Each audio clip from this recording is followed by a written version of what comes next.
The former chief editor of the Associated Press in Europe, the Middle East and Africa. He's joining us live from Tel Aviv. Thank you very much indeed for being with us. We did get a sense there that there is a broad feeling, a difference of feelings about this war. What is your assessment of how Israelis are reacting to what's been happening? Oh, there's really no doubt that in a country that is largely divided on so many issues, including the war in Gaza and Netanyahu's whole way of governing, there is consensus that the Islamic Republic is a ruthless and dangerous enemy to Israel that is also committing crimes against its own people. And the Israelis want the Islamic Republic gone. Whether they suspect that Netanyahu is seeking political gain a few months ahead of the election by executing a successful action in Iran is another matter, and I think some people do.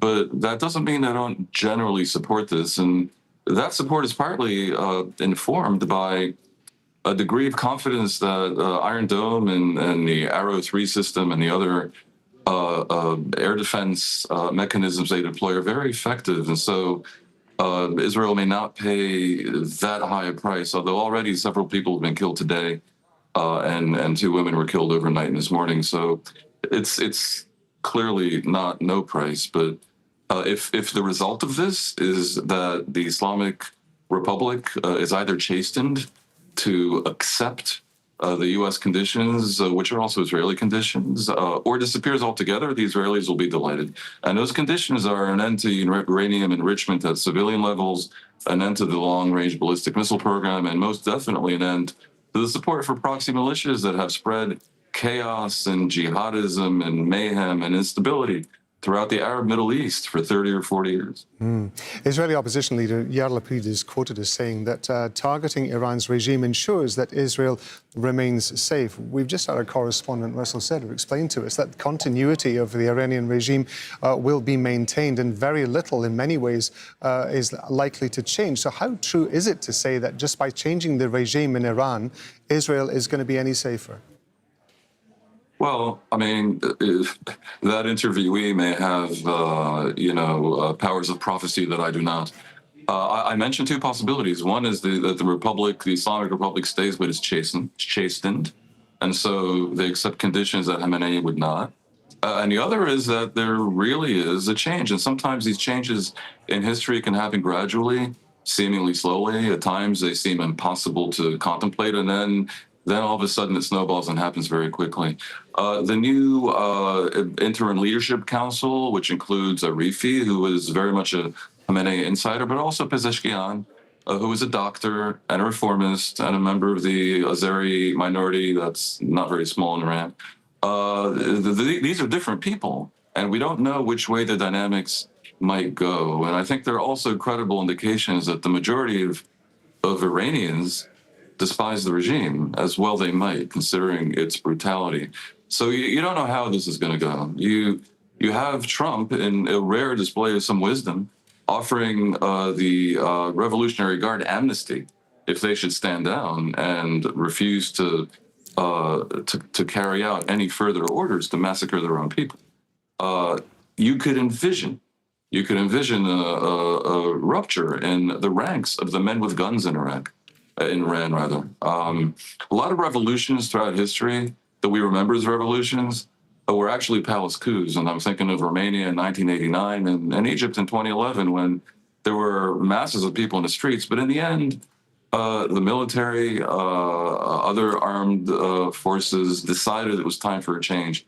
I don't think it's inconceivable that should happen in Iran, given the degree of popular discontent, the economic misery that the people are facing, largely as a result of the Islamic Republic wasting their treasure on foolish adventures abroad, and the fact that you do see the regime having been decapitated to an extent that is spectacular and historic, albeit potentially not exactly legal. It's a weird situation in Iran.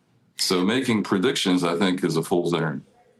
Iran, of course, has said that it is going to retaliate and going to retaliate significantly. There's a lot of speculation about the longer term, what that retaliation may look like. What are the concerns, do you think, that there might be a retaliation against the wider Jewish community around the world? This is something, of course, that we have seen, for example, in the aftermath of the war in Gaza.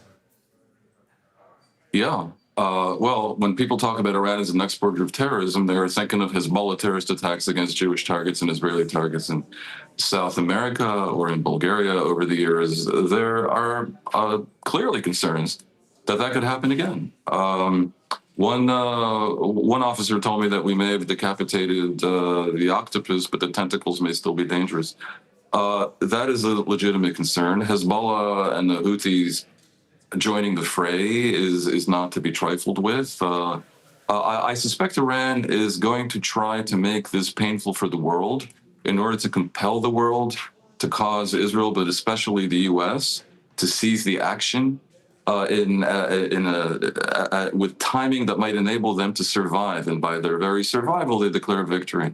And in aid of that, I think you could see the Houthis again try to disrupt maritime trade headed up to the Suez Canal, which would cause great damage to Egypt, but also to the global economy. We see they're trying to block the Straits of Hormuz to cause dislocation to global oil markets. Apparently, they've targeted not just a swath of countries in the Persian Gulf, which are nearby, and so their short-range missiles are effective, but also Cyprus, which sounds to me like a message to the European Union that they need to act quickly to temper the flames here and impose, or at least attempt to impose, whatever they can on American thinking. So that's going to be Iran's short to mid-range effort. And if they persist in this, I suspect that the U.S. and Israel, but again, especially the U.S., might escalate further and dare them to continue trying while layer after layer of their leadership is decapitated in succession.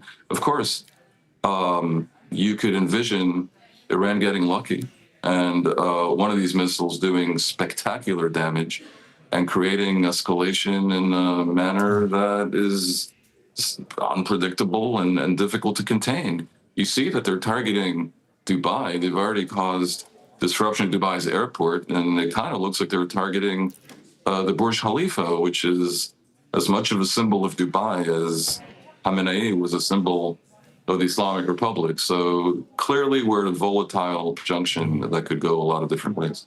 Dan Perry, we appreciate you being with us on Al Jazeera. Thank you very much indeed. My pleasure.